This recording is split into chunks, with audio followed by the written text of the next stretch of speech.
చేతిలో కత్తిని చూడు. వదలేదు అప్పుడు నవీపేట చౌరస్తా దాటి పోవాలి. ఎవరైనా పోవాలి, ఇందూరు దాటి పోవాలి, ఇందూరు గడ్డ మీద పోవాలి. అప్పుడు ఈ సాయం సంధ్య వేళ వాతావరణం అనుకూలించకపోయినా, వర్షం పడతా ఉన్నప్పటికీ, కార్యక్రమానికి అనేక రకాలైనటువంటి ఇబ్బందులు ఆటంకాలు ఉన్నప్పటికీ కూడా ఇంత గొప్పగా ఈ కార్యక్రమాన్ని ఏర్పాటు చేసినటువంటి నవీపేట మండల హిందూ బంధువులందరికీ కూడా పేరు పేరున శిరస్సు వంచి నమస్సమాంజలు తెలియజేస్తా ఉన్నాను. వేదిక మీద ఉన్నటువంటి గౌరవ పెద్దలు సోమలింగ శివాచార్య మహారాజ్ గారు, వేదిక మీద ఉన్నటువంటి సిద్ధేశ్వర మహారాజ్ గారు, పెద్దలు ప్రకాష్ రెడ్డి గారు, మోహన్ రెడ్డి గారు, శివకుమార్ జీ, ఇక్కడ కొబ్బరికాయ కొట్టి ఈ పునాది రాళ్ళు తీసిన కాడి నుంచి మొదలుకుంటే ఇవాళ దండేసేదాకా అనేక మంది కష్టపడి ఉంటారు. కష్టపడిన వారందరూ కూడా కొందరు మాత్రమే ముందు కనబడుతున్నారు. ముందు కనబడకుండా పునాదిలో రాళ్ళు ఎట్లా పోయినా అట్లా ఈ విగ్రహ స్థాపన జరగాలని, ఈ చౌరస్తాలో శివాజీ మహారాజ్ విగ్రహం నెలకొల్పాలని తెర వెనుక తెర ముందు కష్టపడి ఈ విగ్రహాన్ని ఇంత గొప్పగా ఆవిష్కరించినటువంటి ప్రతి హిందూ బంధువుకి, దాని నిర్మాణంలో సహకరించినటువంటి ప్రతి ఒక్కరికి పేరు పేరున శిరస్సు వంచి నమస్సమాంజలు తెలియజేస్తాను. అదే రకంగా విగ్రహదాత పెద్దలు ప్రకాష్ రెడ్డి గారికి ప్రత్యేకంగా కృతజ్ఞతలు, అభినందనలు తెలియజేస్తా ఉన్నారు. ఛత్రపతి శివాజీ మహారాజ్ చరిత్ర గురించి, వారు హిందూ ధర్మం కోసం కొట్లాడినటువంటి విధానాల గురించి నా తర్వాత పెద్దలు శివకుమార్ జీ మాట్లాడుతారు. నేను 2 విషయాలు చెప్తాను. చాలా దూరం నుంచి వచ్చిన, పొద్దున హైదరాబాద్కి వెళ్ళి వరంగల్ నుంచి కరీంనగర్ నుంచి ఇందూరు దాకా వచ్చినారు. దయచేసి మీరు అర్థం చేసుకోవాల్సింది, 2-3 రోజుల నుంచి పేపర్లలో కొన్ని రాతలు, కొన్ని మోతలు, కొంతమంది మరుగుతా ఉన్నారు. ఈ దేశంలో ఎవరికి ఇష్టమున్నా కష్టమున్నా, ఎవరు అవునన్నా కాదన్నా 100కి 80% మంది ఎవరున్నారన్నా? ఎవరున్నారు? ఆ హిందువులు పాటించే సనాతన ధర్మాన్ని ఎవరైనా కించపరిస్తే ఏం చేయాలి? నేను మాట చెప్పదలుచుకోలేదు. దాన్ని కరోనా తోటి, కుష్టు రోగంతో పోల్చినటువంటి కొంతమంది కుహానా లౌకికవాదుల్ని నేను కుక్కలతో పోల్చగలుగుతాను, నక్కలతో పోల్చగలుగుతాను, అడ్డంగా నరకమని కూడా చెప్పగలుగుతాను. కానీ నేను చదువుకున్నాన్ని, వకీల్ సాబుని, చట్టం తెలిసినని, కాబట్టి ఆ పని చేయొద్దనే చెప్తా మీకు. ఎందుకంటే హిందూ ధర్మం పరమత సహనాన్ని కలిగినటువంటి ధర్మం హిందూ ధర్మం. మనం పాటిస్తున్న సనాతన ధర్మం మనకు పరమతాన్ని కూడా గౌరవించేటువంటి సంస్కారాన్ని మనకు మన హిందూ మతం, మన సనాతన ధర్మం నేర్పించింది. మాట్లాడలేమా? మనం అనలేమా? వాళ్ళు మొరిగిన దానికంటే గట్టిగా చెప్పలేమా సమాధానం?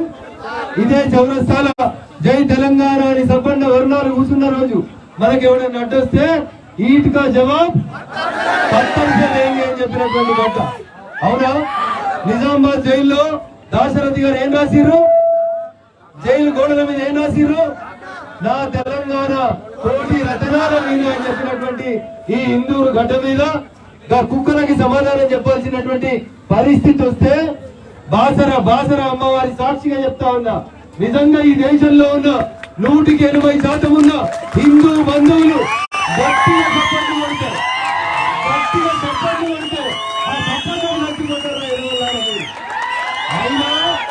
అయినా మీరంతా మొరుగుతుంటే కూడా మేము ఇంత సహనంగా ఉంటున్నామంటే మా మంచితనాన్ని అర్థం చేసుకోదు. మేము మాట్లాడలేక కాదు. మిస్టర్ ఉదయనిధి స్టాలిన్, నువ్వు ఏ తల్లి కడుపునైతే పుట్టినవో ఆ తల్లే ప్రతిరోజు పొత్తులేస్తే పోయి హిందూ సనాతన ధర్మాన్ని పాటిస్తూ గుళ్ళపట్టి జరుగుతుంది. ఇంత కన్న తల్లిని మెప్పించలేడు.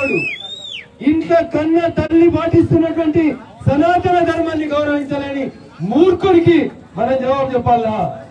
అవసరం ఉందా? ఆ తల్లి కూడా తలుపులు పెట్టుకుని బాధపడుతుంది అనుకుంటా. ఇట్లాంటి నీచుడా నా కడుపులో పుట్టిందని చెప్పి ఆ తల్లి కూడా రోధిస్తుందని ఆ తల్లి దీవెనలు నీకు నిజంగా ఉండాలంటే నువ్వు ఆ తల్లిని గౌరవించాలి. ఆ తల్లి పాటిస్తున్న సనాతన ధర్మాన్ని పాటించాలి. కానీ 20% ఉన్న ఓట్లని పోలరైజ్ చేసేందుకోసం, 20% ఓట్ల కోసం ఈ దేశంలో మెజారిటీ ప్రజలు 180% ఉన్నటువంటి హిందువుల సనాతన ధర్మాన్ని గేలి చేసిన రేపు మనం అడగాలి. వాడికి వంత పడుతున్నటువంటి కాంగ్రెస్ పార్టీని, ఇండియా కూటమిని కూడా మనం ఒక మాట అడగాలి. ఏమని? మరి మీరందరూ కూడా 180% ఉన్న హిందువుల ఓట్లు మాకు వద్దు, 20% ఉన్న ఓట్లే మాకు కావాలని అడగాలి. అడగాలి. రగన్న, నువ్వు ఛత్రపతి శివాజీ మహారాజ్ విగ్రహ ఆవిష్కరణకు వచ్చి రాజకీయాలు మాట్లాడుతున్నావని ఎవరైనా మిత్రులు అడగొచ్చు.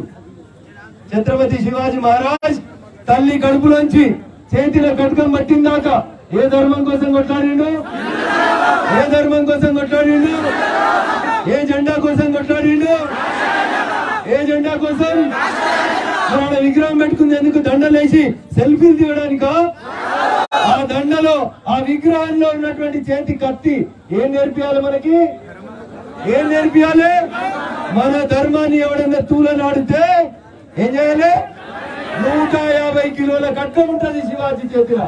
ఏమైతుంది? తిప్పితే కండకొకడు, ఊరికొకడు ముక్కలుగా పడిపోతారు. కానీ మేము ఎప్పుడు కూడా ఎవరిని రెచ్చగొడతలేం, నరుకుమని చెప్తలేం, తప్పు చేయమని చెప్తలేం. మరి ఏం చేయాలి రగన్న? ఒక్కటే పని చేయాలి మనం. ఒక దీపం ఇంకో దీపాన్ని వెలిగించినట్టు, చీకట్లో ఒక క్యాండిల్ ఇంకో క్యాండిల్ వెలిగించినట్టు నరేంద్ర మోడీ గారు రావాలి, ఛత్రపతి శివాజీ రావాలి, అరవింద్ గారు రావాలి, సంజయ్ గారు రావాలి, ఈటల గారు రావాలని ఎదురు చూడొద్దు. మీ ఊరికి మీరే ఏంది ఛత్రపతి శివాజీలు, మీరే మీ ఊరికి మీరే ఛత్రపతి శివాజీ మహారాజ్ అనుకోవాలి.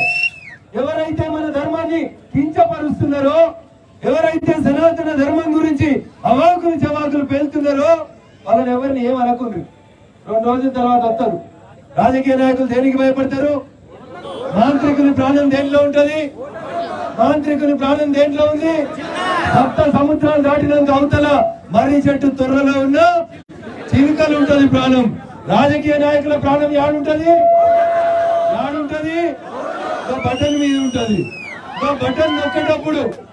బటన్ నొక్కేటప్పుడు ఎవడు మనోడు, ఎవడు పరాయోడు అనేది ఒకసారి ఆలోచించుకోవాలి.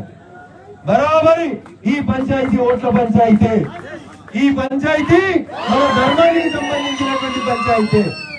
మనం మంచోళ్ళం, మనం మంచిగా ఉందాం, ఈ చెంప మీద కొట్టి ఇంకో చెంప మీద కొట్టి మరి చెంపలు ఇద్దామంటే మారుతలేరు. వాళ్ళు మారుతురా?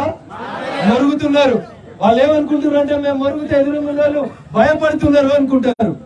చిన్నప్పుడు మీరైనా నేనైనా స్కూల్కి పోయేటప్పుడు ఒక చిన్న నీతి, అమ్మ డబ్బా కట్టిస్తే టిఫిన్ డబ్బా పట్టుకొని మనం స్కూల్కి పోతుంటాం. అమ్మ ఏదో దోశనో వాడనో చేస్తే ఆ వాసనకి ఊర్లో ఉన్న కుక్కలన్నీ ఆ బాక్స్ పట్టుకపోతున్న పిల్లగాని వెనకాల వస్తాయి. పిల్లగాడు భయపట్టి ఉరుకుతే కుక్కలన్నీ వెనకబడికి ఎదుగుతాయి. ఆగి కింద చేయి పెడితే కుక్కలన్నీ తోక ముడిచి పారిపోతాయి. సో ఇలా మనం చేయాల్సింది ఏంటి? ఏం చేయాలి? పత్తర్ ఎక్కడుందో చూసుకొని జవాబు చెప్పాల్సినటువంటి అవసరం ఉంది. అది ఆ శివాజీ మహారాజ్ విగ్రహం యొక్క స్ఫూర్తి. అందుకనే నేను రాజకీయాలు మాట్లాడుతా ఉన్నా, బరాబరి మాట్లాడతా. ఎవరికి నచ్చినా నచ్చకున్నా రాజకీయమే మాట్లాడతా.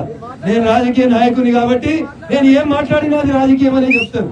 మంచి మాట్లాడినా చెడు మాట్లాడినా అది రాజకీయం అని చెప్తాను. నిన్న ధర్మం గురించి మాట్లాడతా, ఇంకొకరికి నచ్చకపోవచ్చు. మీ ధర్మం గురించి మీరు మాట్లాడుకోండి. నేను మీ ధర్మాన్ని ద్వేషిస్తలేను, మీ ధర్మాన్ని కూడా గౌరవించేటువంటి సంస్కారం కలిగిన నేను. కానీ మన హిందూ బంధువులందరూ కూడా నాకేందిలే, రగన్న కొట్లాడతాడు, సంజయ్ అన్న కొట్లాడతాడు, వాళ్ళు చూసుకుంటారు, మేము మాత్రం మంచుకున్నాం, నేను బాగున్నానా, మా ఆవిడ బాగుందా, నా 2 పిల్లలు మంచుకున్నారా అనుకుంటే ఈ దేశానికి ఇబ్బంది వచ్చిన రోజు నిలబడాల్సింది ఎవరు? ఇంటికి ఒకడు మీరే నిలబడాలి. నిలబడతారా? కలబడతారా? గిరిగీసి కొట్లాడతారా? ఏం సేవ తెచ్చిందా హిందువులకి? లేదా హిందువుల ధైర్యం, లేదా పౌరుషం? హిందువులు గట్ట పౌరుషాన్ని పోయిన ఎన్నికలలో ఎట్లయితే చూపెట్టిరో రేపు భవిష్యత్తులో కూడా చూపెట్టాలి. చూపెడతారా? ఒక్కసారి హిందుగాళ్ళు బంధుగాళ్ళు అంటే ఎవడు హిందువో ఎవడు బంధువో చూపెట్టినామా? మళ్ళీ వస్తున్నారు మనకు మాటలు చెప్పేందుకు. చివరికి ఒక మాట చెప్తా, ఎందుకంటే శివకుమార్ గారి ప్రసంగం మనం అందరం వినాలి. సావర్కర్ గురించి చాలా మంది ఈ మధ్యలో క్రిటిసైజ్ చేస్తూ వస్తా ఉన్నారు. సావర్కర్ ఒకటే ఒక మాట చెప్పినారు. వీర సావర్కర్ గారు చెప్పిన మాట ఏంటంటే, మనమందరం ఐకమత్యంగా ఉంటే ఎన్నడు జంజమేయనోడు, ఎన్నడు పంచగట్టనోడు గుడికొచ్చి జంజమేస్తాడు అని చెప్పిండు. ఏసిరా ఈ మధ్యన కొందరు ఏసిరా తప్పుడు ఎత్తలు రేయలేదా? నేను కూడా హిందువుని అని చెప్పి జంజం వేసుకొని గుళ్ళకు కొంతమంది వచ్చిర్రు. ఎందుకు వచ్చిర్రు? ఎందుకు?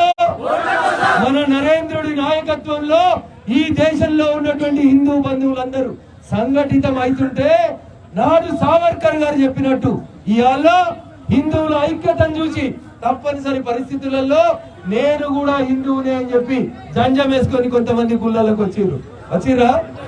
అట్లాంటి కుహాన లౌకికవాదుల పట్ల మనం జాగ్రత్త ఉండాలా వద్దా? ఓటు కంటే ముందో నాటకం, ఓటు తర్వాత ఇంకో నాటకం వేసిన గురించి మనం ఆలోచించాలా వద్దా? సప్పుడు ఎత్తలేరు బోధనలు. అందుకనే ఎదురుగున్న వాళ్ళు సప్పుడు ఎక్కువ ఎత్తురట. నేను వస్తుంటే చెప్పారు. మరి మన సప్పుడు వినబడద్దా? మనం 100 ఉంటే వాళ్ళు పావులో ఉన్నారు. 100లో పావులు ఉన్నాడు వెళ్ళి పెడితే సప్పుడు ఎక్కువ ఉండాలా? 75 ఉన్న వాళ్ళు ఎక్కువ సప్పుడు వినాలా? మీ సప్పుడు పోవాలా పోదా? గట్టిగా చెప్పుర్రి, భారత్ మాతాకి. ఇలా పోతలేదు, గట్టిగా చెప్పాలి, భారత్ మాతాకి. ఏమైనా చలి పెడుతున్నాయా? చేతులు లేస్తలేవు. ఉన్నోళ్ళంతా జర లేపాలి, భారత్ మాతాకి. అది అన్ని చేతులు లేచినా కనిపిస్తుంది, మరి చేతులు లేచినట్టు కనబడతలేదు నాకు. భారత్ మాతాకి, భారత్ మాతాకి. పైన ఉన్న చేతులు లేస్తలేవు. చేతులు లేదంటే నిత్యం విడిచిపెట్టారు ఆయన. జై శ్రీరామ్, జై శ్రీరామ్.